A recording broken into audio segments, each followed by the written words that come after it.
Try this, my son.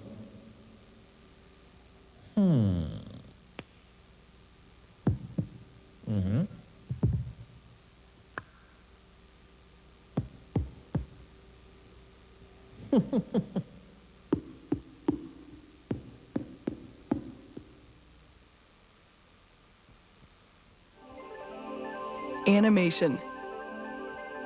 The act, process, or result of animating. The condition or quality of being animate. Liveliness, spirit, vitality. The art and process of preparing animated cartoons. An animated cartoon. Nobody knows what magician first created the illusion of motion using a flipbook. It's a simple idea. Draw a series of pictures, slightly changing each succeeding picture. Put them all in a stack, flip through the pile fast enough, and voila, your picture has motion. The challenge is to make the object appear to move smoothly and realistically. Contemporary animators owe a debt to a visionary 19th century photographer named Edward Maybridge, who made a detailed study of the way people and animals move. Although the study predated the invention of moving pictures, his photographs illustrate movement so clearly that when run in series, they create the illusion of motion. Classical animation methods haven't changed much since then. Artists draw each picture by hand. The pictures, called cells, were recorded one frame at a time onto film. And as the film industry developed, so did animation. First talkies, and then color gave artists unprecedented freedom to indulge their imagination. And the audiences loved it. Animators, looking for another breakthrough, began using computers to create three-dimensional images that looked real. Armed with this new technology, their animations could create both lifelike situations and wild fantasies. Like these animations from The Mind's Eye, a computer animation odyssey video. Unfortunately, the computers that had enough power to create such complex, detailed images were quite large and very expensive.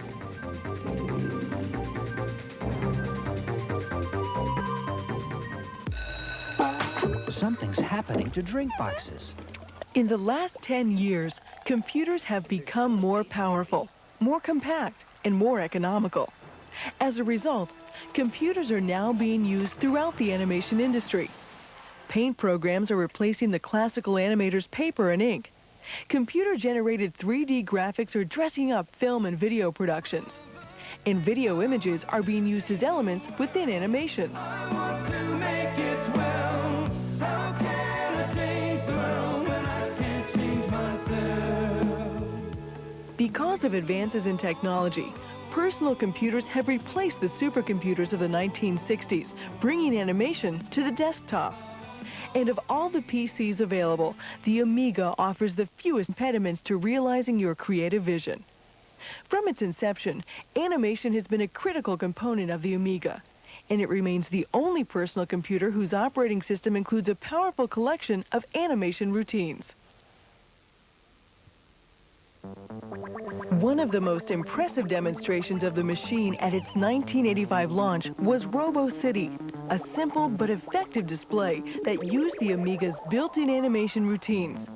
And the Boing Ball so captivated the imagination, it became the de facto logo for the Amiga computer. For years, the Boing Ball was emulated by other computer systems to show that they too could be used for animation. Aegis Animator was one of the first commercial software packages of any kind available for the Amiga.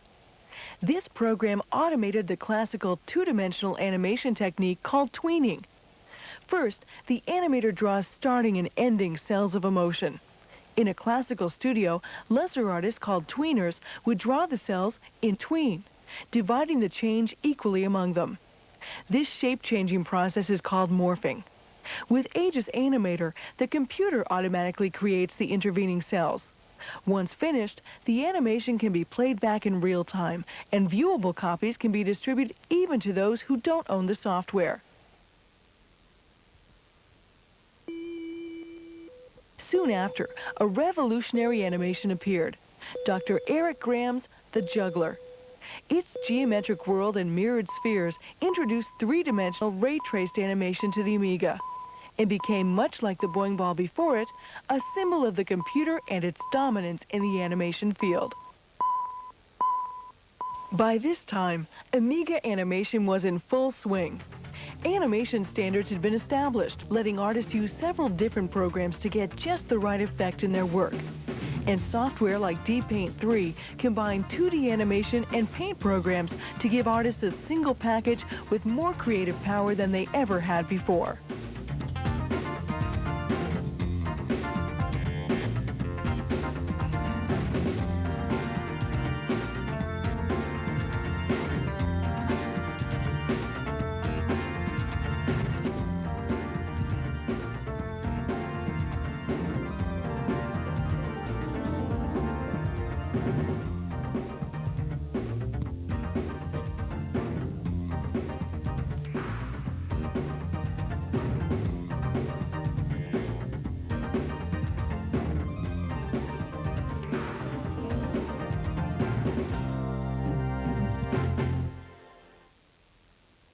In animation, more than any other application, choosing the right software package is absolutely vital to your success. Often, you can get similar results from a number of programs, but you'll find major differences in their user interface. And no matter how powerful the software is, if you can't learn to use it, the power it contains is out of your reach. To help find out what software is right for you, let's look at what's available in both 2- and 3-dimensional animation. 2-dimensional animation software is the most common and is conceptually very similar to drawing on paper. And in many ways, it's the same method used by classical animators. You draw a series of cells or frames, with each showing some degree of change. When the cells are cycled rapidly, the eye perceives movement. Two major animation packages that take this approach are the Disney Animation Studio from Walt Disney Computer Software and Deluxe Paint 4 from Electronic Arts. The Animation Studio is based upon the same techniques used by Disney's classical animators. The package is divided into two sections, the pencil test and ink and paint. These names illustrate the approach that Disney takes to animation. First, Disney animators rough out their projects without using color, as in the pencil test. Then, when they have the frames drawn and ordered as they want them, the animators move to ink and paint to add color and make finishing touches. Using the pencil test, you create black and white sketches of the animation, working out the images, storyline, and timing of the project. You will use it to draw the frames, set the series to music, and clean up the sketches before adding color. The Animation Studio was the first program to feature the onion skin technique. This feature makes the frames appear translucent, letting you see several frames at once. It's much easier to make changes in your current frame when you can see the previous frame. Once you get the hang of it, the onion skin technique and Disney's wide variety of drawing tools will help make accurate changes faster, and you'll have smoother, more professional animations. Now the real fun begins. Coloring your animation with ink and paint. Like the pencil test, you have a set of specialized tools. The most obvious addition is, of course, the color palette. Tools and colors are selected with your mouse and pointer. First, select the area fill tool, shaped like a paint can. Then select the color. Then click on a section of your drawing. When you're finished coloring your animation, you can further customize it by adding a background scene. Deluxe Paint 4 is the latest in a popular series of programs that combines graphics and 2D animation. With its wide assortment of drawing, painting, and animation tools, DPaint 4 is easily the most useful Amiga graphics program available. As in Disney software, in DPaint 4 you animate using the classical cell method. Draw a series of images, modifying each one, then cycle through them quickly to create the illusion of movement. You draw and color your images using a variety of tools controlled by the mouse. And you can use DPaint's light table feature to view 3 frames simultaneously, the same way you can with the onion skin feature in Disney's Animation Studio. But the differences between the programs are as significant as their similarities. One unique depaint tool is the Animate brush. Most Amiga users are familiar with the brush concept. You outline an area of the screen, pick it up, save it, and use it later as clip art. The same logic applies to animated brushes. Take an animation, select an area of the cell, and pick it up. Only this time, the program cuts the section out of each cell in the animation, as if you were pushing a cookie cutter through the entire stack of cells. What you get is called an Animate brush, a miniature version of your animation that can be pasted into other screens in animation. Then you can animate your brushes further by using some of DPaint 4's more sophisticated features. For instance, if you want your brush to move across the screen while flipping and rotating, the Move Requester will do it for you. If instead you want one image to turn into another image, simply make brushes out of the starting and ending images. Then select brush morphing, and the computer will turn them into an Animate brush that transforms from the first image into the second. Previous versions of Deluxe Paint supported the various Amiga screen resolutions, but they could only display 64 colors at once. Deluxe Paint 4, on the other hand, supports the Hold and Modify display mode, which can show over 4,000 colors on the screen simultaneously. With the broader color palette, you can create pictures and animations that look more lifelike with minute color variations of shadow and light. One of the most powerful 3D packages available to Amiga users is Imagine from Impulse. It's a full-featured animation and rendering program that supports 24-bit graphics and both Amiga display modes. Imagine divides the animation process into several stages, including detail, forms, cycle, stage, action, and project, each available from a pop-down menu. An additional menu gives you options to customize the program, selecting new screen colors and defining hotkeys. You typically begin by creating objects in the Detail Editor. This section lets you create easily modeled objects, such as spheres and boxes. When the shape is defined, you assign it surface characteristics, like the color, the material it's made from, what patterns cover the surface, and how reflective it is. To create objects with more detailed organic shapes, such as a face, you would use the Forms Editor, which gives you fine control over the object. The object must then be loaded into the Detail Editor to have its surface attributes defined before it can be rendered or displayed. Once your object is created, it's given motion in the Cycle Editor. There you can define its movement and attach it to other objects.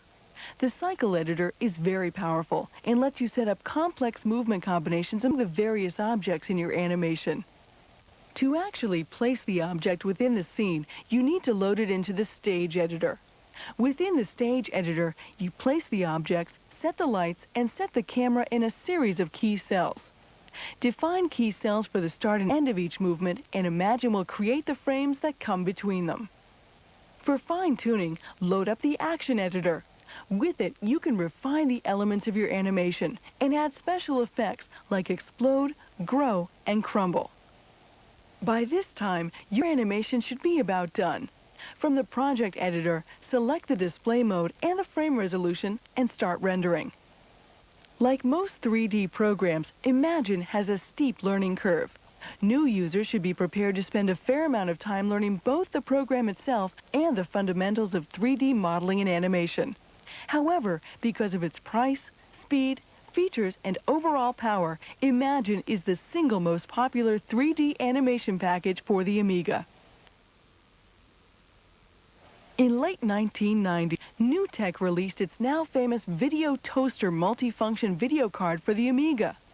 Along with all the video effects and other features of the toaster was an animation package called Lightwave 3D.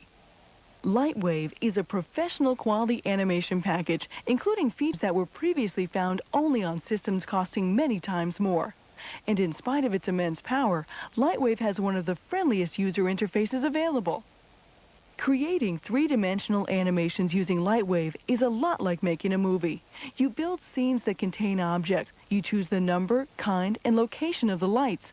Then you decide where the camera is and what path it will follow through the animation. Almost anything can be an object in a three-dimensional scene. Apples, dinosaurs, text logos, or even spaceships can be loaded into the 3D animation program and brought to life as an animated object. The object is actually a computer data file that mathematically describes the shape. A variety of objects come with the Lightwave software, and more are available through commercial libraries of 3D objects. If you want to create your own, you can use a 3D modeling program such as Lightwave Modeler, which comes with a Lightwave animation package.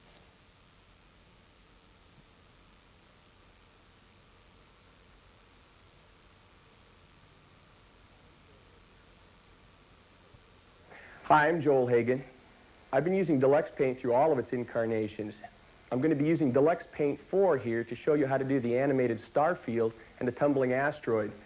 The star field makes use of Deluxe Paint's cycle mode, and the tumbling asteroid is a great introduction to one of its most powerful features, the move requester. Let's begin by creating the animated star field. I've set up my palette with all 16 of the displayable gray levels in here that we'll use for the colors of the stars. And I've also built a palette that includes the browns we'll use later in the asteroid effect. It's important to set up ranges at first that encompass these colors. Range 1 incorporates all 16 of the gray levels, and range 2 has all 8 of the browns that I built into the asteroid palette. The cycle mode is the trick we're going to use to create the animated stars. To demonstrate what it does, let me use the straight line tool with just a solid color here in the color mode. As you can see as we paint a line with that color, we get what we'd expect, just a straight solid color line. If we go to the cycle mode, that same line is drawn in all 16 gray levels automatically. Now let's go one step further and click with the right mouse button on the line tool to bring up the spacing requester. We're going to select N total and set that number to be 16, which is the number of values of gray in the range we're using. Now as I draw that line, I get 16 copies of the brush placed in a straight line, each one being drawn in a sequential color in the range of grays that we're using. Let's clear the screen to the black of the sky color, stay in the cycle mode, the straight line tool, and set up a number of animation frames. I'm going to use 25 frames. I'm hitting the F10 key now to turn off the toolbox, going out to about the middle of the screen and holding down the anim painting key. Now I hit the left mouse button and drag a line out to the edge of the screen. And there you see our first star animate across 16 frames of our anim from the center toward the edge. Now I'll just keep moving down, repeating that, starting right from where the first star ends up, hold down the anim painting key, and stretch the line out.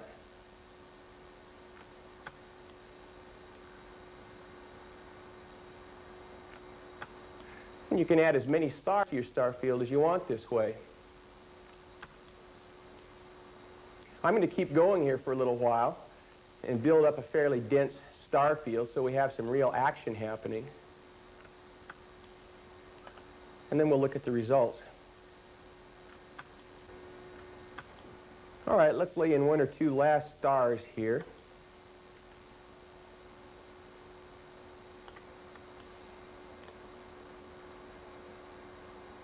Now let's turn the toolbar back on with the F10 key and see what we've done. We'll go down and play it. And there we see that nice high-speed zoom effect as we crash through the star field. I'm going to turn that off by hitting the space bar, and let's save that out.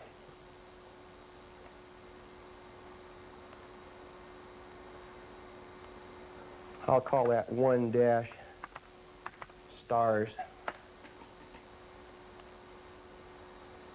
We'll save it out and bring that back up later on after we've created the tumbling asteroid.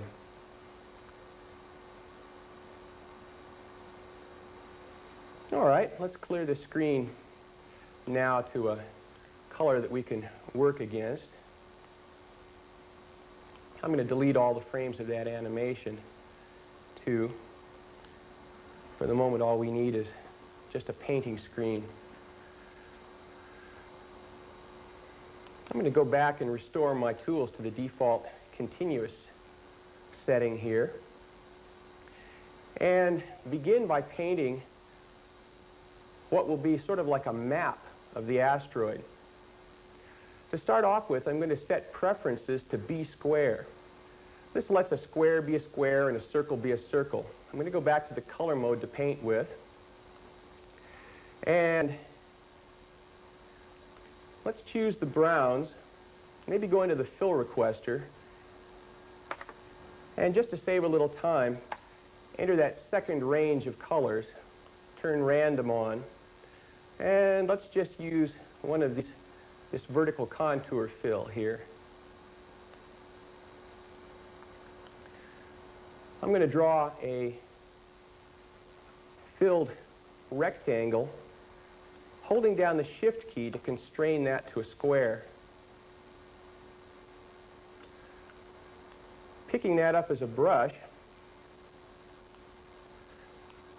I'm going to go to the brush menu, Size, and double it horizontally to give myself a wide rectangle. It's exactly twice the dimensions of the square. Place that on the screen with the left mouse button. And now I want to begin painting the details of the surface of this asteroid, craters and so on in here. I want to lock the background color out using the stencil feature. By just clicking on this background turquoise color, blue color, I can prevent any of my actions, any of my painting actions from affecting that color and restrict them only to affecting the browns that I'm using here. Let's start with a medium-sized brush and the smear mode and just break this up a little bit. We just want to give it a slightly irregular look that we can begin working with a little bit to create the look of the asteroid surface. I'm going to use the airbrush mode and continue doing that same effect. The airbrush in the smear mode, just to break this all up a little bit.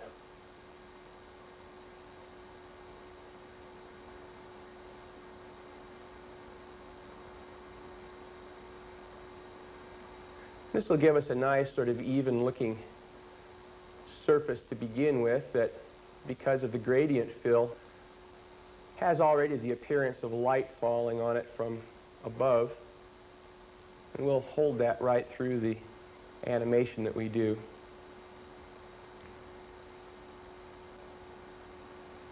Now I'm going to switch to the shade mode and just continue in the same vein. In the shade mode, painting with one button darkens all the colors in the range that it passes over, as I'm doing up here, while the other button lightens the colors, as you see down here.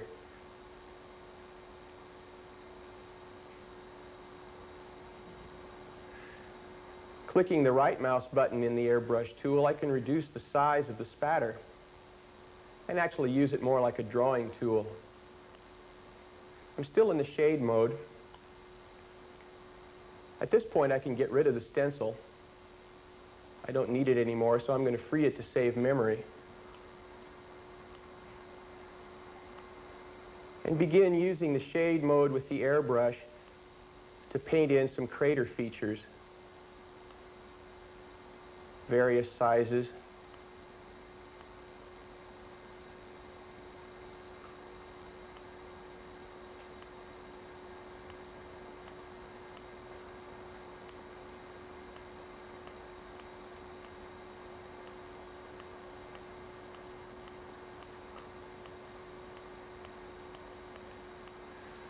I'm going to go to the dotted line tool now and just a brush slightly larger than a single pixel. Still in the shade mode, begin touching up these shapes a little bit. Add some rays out from the craters. Just begin putting in some details to make this shape a little more interesting, a little more convincing.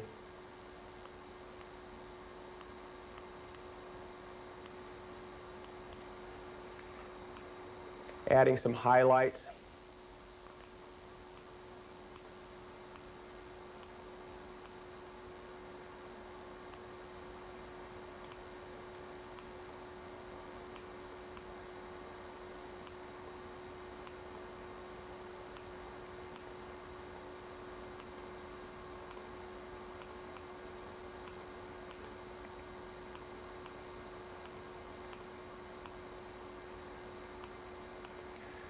Little touches that begin building the illusion of light falling on texture and detail.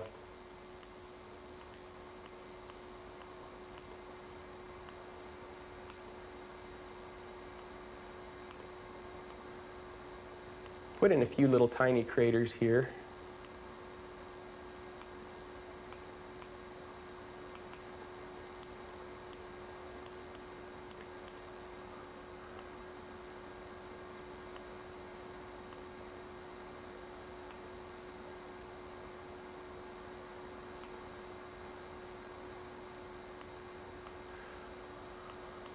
And that should give us enough to work with to build the illusion of a spinning asteroid. Now, there's one final step we need to do here.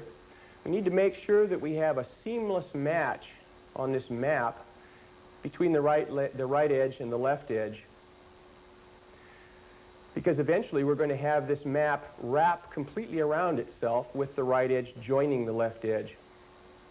So to make sure it does that, we can use a brush and cut a slice from one edge with the right mouse button, removing it cleanly. Now we know these two edges are going to match perfectly. So if we bring this over here and carefully place it at the left edge, now I've been very lucky here. This looks already like a seamless match. If you aren't so lucky, you can choose a brush and go back in with the smear mode or your shade tools and just soften this up a little bit. Let me go into the smear mode and just do a little bit of touch-up where this line joined. If you're a little careful, you won't have much to do at this point. Now I know that this is going to match seamlessly edge to edge. There's one more step we need to do here, and that's to measure the width of this rectangle. One way to do that is to go into Preferences and turn the coordinates on temporarily. And now with a single pixel brush, going back to my straight line tool and making sure I'm back on the continuous default mode here, I can draw a straight line from one end to the other. I'm going to turn the crosshairs off for a moment so that I can see what I do. The delete key toggles the crosshairs on and off. And I'm stretching a line exactly the width of the rectangle and reading that value from the coordinates at the top, 180. I'll just hit undo to undo that. And now I want to bring the move requester while I can still remember that number. The move requester is sort of a built-in animation package of its own right within the program. I want to enter that number, 180, as an X distance in the move requester. This just means that I'm going to be moving this brush 180 pixels, or its own width. For now, I'm going to exit, and it will remember that number. Now I need to pick this up as a brush, clear the screen, and set a number of frames. We'll set 25 frames again to equal the number of frames that we set up for our star field. Stamp the brush down once with the left mouse button on the first frame and undo. Now the computer knows where that brush was, and we don't need to look at it anymore. Bringing the move requester up again, we already have our distance entered here, and we can preview what it's going to do. It should move that map cleanly across the screen to the right, 180 pixels. When we're satisfied that it's doing that properly, we can draw.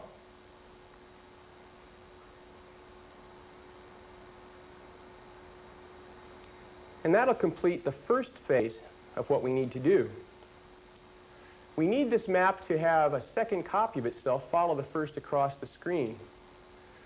Go up to Brush Handle and set it to corner so that you can move this map right over and place it next to itself precisely. And now you see why we needed that to be a seamless match. I'm hitting undo again and going back to the move requester. A quick preview to verify that it's following itself. And let's draw that.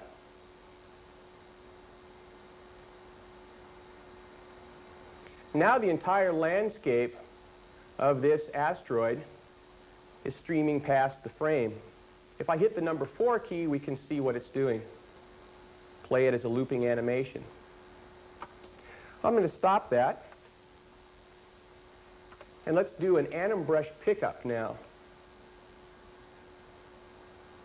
So just like cutting a brush, but it's going to cut a brush from all the frames of the animation. It's important here to be very precise about positioning that brush exactly over the map itself, without the crosshairs going out into the background at all. And you notice I'm cutting out just about exactly a square, 1/2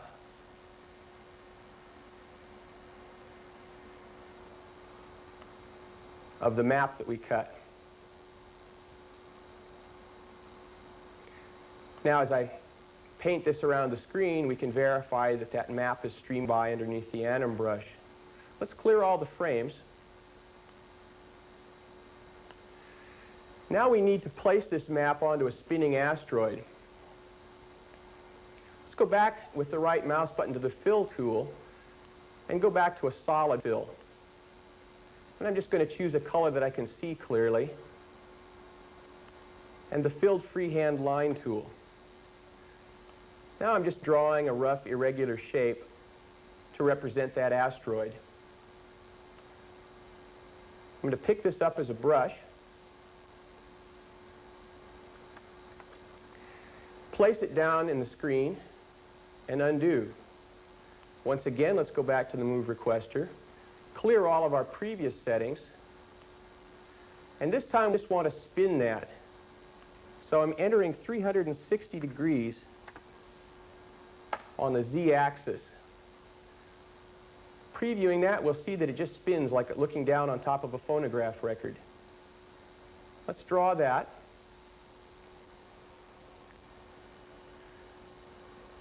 And this is going to add to the illusion of a tumbling object in space now, as we have this basic shape spinning in one direction while the map flows by in another.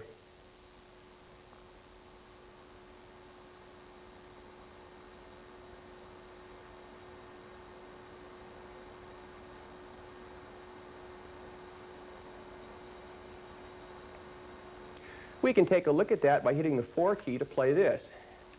And there you see the tumbling effect as it spins. Now let's fill it so that we have something that looks like an asteroid. So I'm going to go to Anim Brush, Use, so that we know we're using our Anim Brush. Right mouse button in the Fill tool, and this time we're going to use the Wrap. And this gives the illusion of wrapping whatever brush you use, including an Anim brush, onto a three-dimensional surface. Holding down the Anim Painting key now, I'm clicking the left mouse button to begin using the Anim brush to fill this shape. And it automatically goes through each frame of the animation, advancing the Anim brush one cell at a time to fill this shape. So now we're combining two separate movements, this spinning rotation with the Anim brush sweeping by horizontally.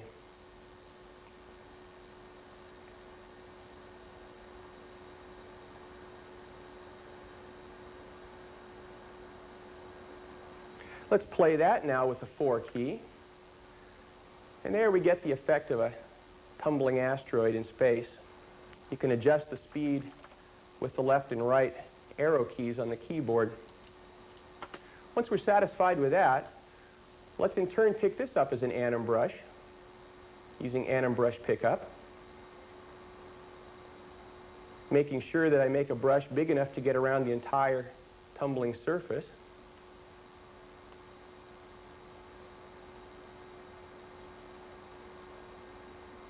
And we'll place this to our star field animation. So I'm reloading the stars that we made, and both of these animations share the same palette. there are a number of ways that we could place this into the animation. Let's use the Move requester to do it. So going back to Move, we'll clear all the settings again.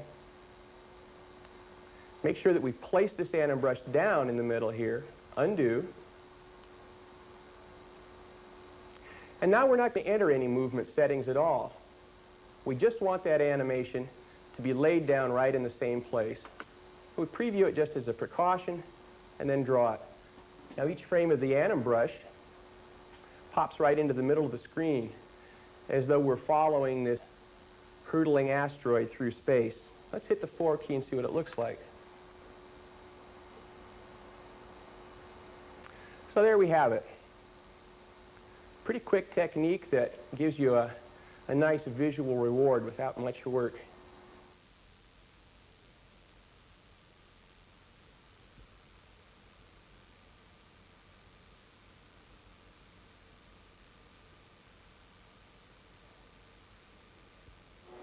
Hi, I'm Lou Wallace, Senior Editor at Amiga Magazine.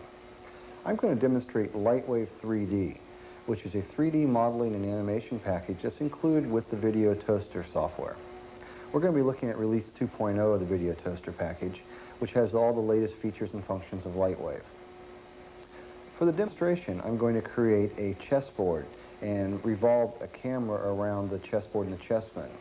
To do so, I'm using a library of pre-existing objects, the chessboard and the chessmen, and I'm not going to create them within the existing modeler package. Now, I could do this, or if I was talented enough, and obviously you could do it if you're talented enough, but for the sake of brevity for this demonstration, I'm going to use existing models. Now, what we're going to do is this is essentially a walkthrough, a guided tour perhaps of Lightwave, but it's going to be a quick one. We don't have a lot of time.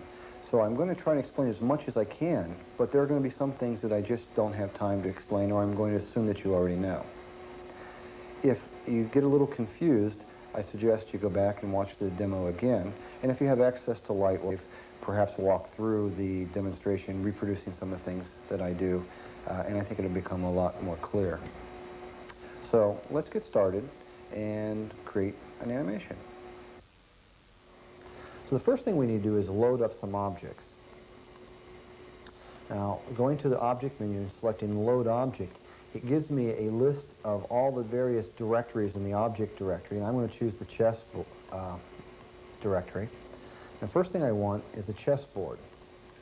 Now, these are from the Amiga World Library, so they've converted from Turbo Silver objects over to Sculpt, and then Lightwave will load Sculpt images and objects. We've got the chessboard. Now, one by one, I'm going to load all the various pieces. And this is the black bishop. You notice the points in the polygon number increases with every object that I load. Depending on the amount of memory you have, you can only load, so many objects. But we have plenty of storage or current capacity left, so we can get everything in we need. Let's get the black king.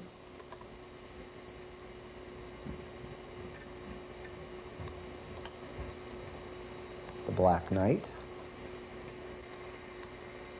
and the white queen.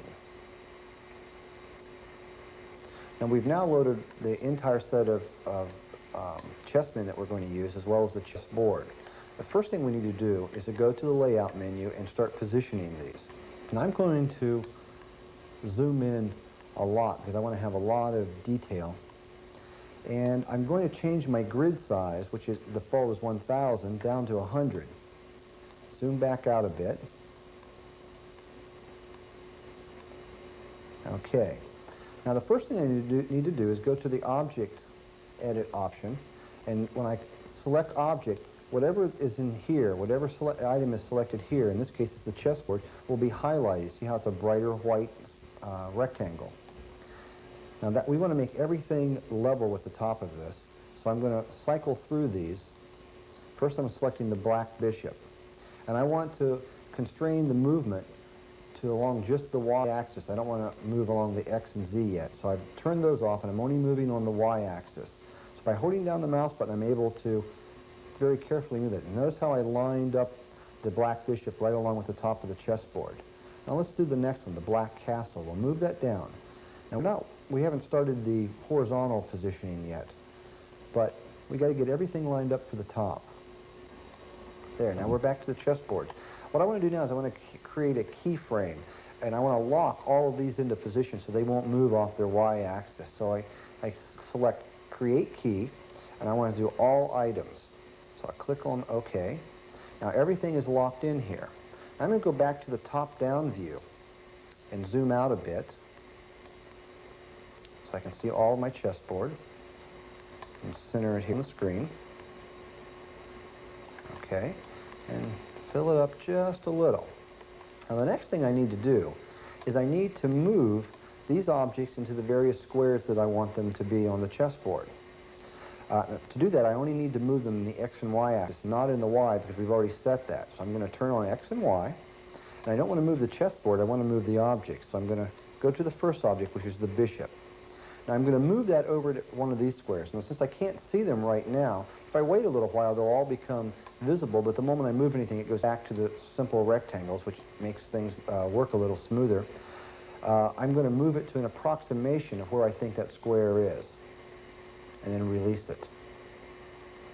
Then, if I wait a few seconds and take my hand off the mouse and the mouse button, the computer will calculate all the new positions and all the vectors here, and it'll show me all the lines of the objects, and we'll be able then to see how closely I am to the square. And that should be coming up here in just a second. There it is. So you see I'm off a little bit. I need to move it over just a little, so I'm going to grab it again and move it over just a little more. I think that's about right. So I'm going to go to the next one, which is a castle. And I'll move the castle up to about here. Okay. Now I've got everything more or less positioned the way I want them. So the next thing I need to do is I need to lock everything in place, because I've got all these objects positioned here more or less in the center of the squares that I want them. I've got them lined up along the top of the chessboard, so everything's fine. I want to make sure they don't move. So again, I'm going to go back to Create Key, and only this time I'm going to say Select All Items, and click on OK. Now all of these are locked into place. They're all positioned here, and they're not going to move. The next thing I need to do is set my camera. So let's go to Camera View, and let's choose Camera. Now we can move the camera in and out by simply, let's just work on the Z-axis, which is into the depth of the dimension of the monitor. And by moving the mouse, I can move the camera back and forward, closer or further away from the objects. Let's put it right about here and raise it up just a little bit. Now I want to rotate it down, so it's going to look down at the chessboard, and perhaps move it in a bit more. Okay. Let's lock the camera in place. Let's create a key just for that camera. Selected item. Now, I want to rotate the camera around this, looking down at the chessboard. I could go around and I could move the camera to different positions and create different keys for it, but there's an easier way of doing it. So let's exit the layout and go back to the object menu, and let's load another object. This time, let's load something called a null object. A null object is an object supplied with light wave. It's a single point. It doesn't really have any shape. It's just a point, a mathematical point. But we can do some interesting things with the use of a null object. Now we've got it loaded. Notice it's just one point. We go to the layout menu, and just look straight down and zoom in just a bit. Okay? And I want to go back to object, and I want to choose the null object. And so we've got null object chosen. If you look carefully right here, the very center of the screen, you can see a little white dot. That's just the position of the null object. It's not anything that's really visible once we animate, but it's there. You see, here it is, right at the center of the board. Now what I want to do, going back to camera view here, what I want to do is I want to lock the camera to this null object so that the parent for the camera will be, let's go to the camera, the parent will be the null object. Okay, so now the camera is locked to the null object. Whatever we do to the null object, well, the camera will respond to. So let's go to frame 180. Okay, and what I want to do is I want to go to the null object, and I want to rotate that so that by the time we get to frame 180, I want it to have rotated 360 degrees on its axis. So I'm entering 360, So as you can see, in frame 180, the null object will have rotated 360 degrees. Let's create a key for that object. Now let's go back to frame 0. Now we've got 180 frames here, which means that the null object is going to rotate 2 degrees per frame. Let's go back to the layout menu, to the scene menu, and say the last frame will be 180. Okay? Back to the layout menu.